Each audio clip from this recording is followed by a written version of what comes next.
பன்னீர் புர்ஜி பண்ண போகிறோம். அதுக்கு 1 கப்பு தயிர், டர்மரிக் பவுடரு, சில்லி பவுடரு,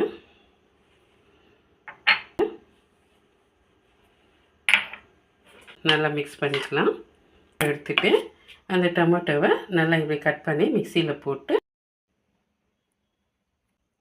இப்போ பன்னீர் எடுத்து இது போல் பன்னீரை இப்படி நல்லா உதிரி உதிரியாக பண்ணிக்கலாம். 1 கப்பு ஆயில் சேர்த்துக்கலாம். இப்போது கடல மாவு, ஜிஞ்சர் கார்லிக் பேஸ்ட்டு,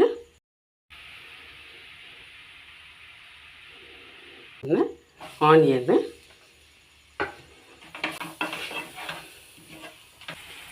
அது கூடவே நம்ம மிக்ஸ் பண்ணி வச்ச அந்த கர்டெல்லாம் இதில் சேர்த்துக்கலாம்.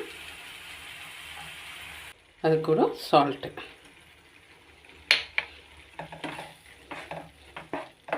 சேர்த்துக்கலாம். அது ஒரு டொமேட்டோ அரைச்சி வச்சிருந்து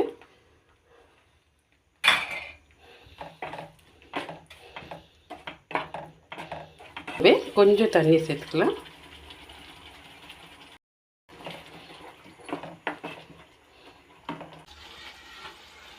இப்போ இந்த பன்னீரெல்லாம் இது கூட சேர்த்துக்கலாம்.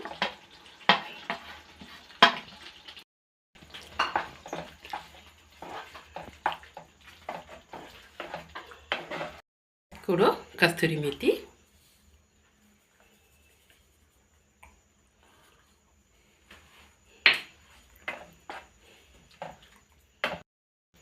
கூட கொஞ்சம் ஃப்ரெஷ் க்ரீமு,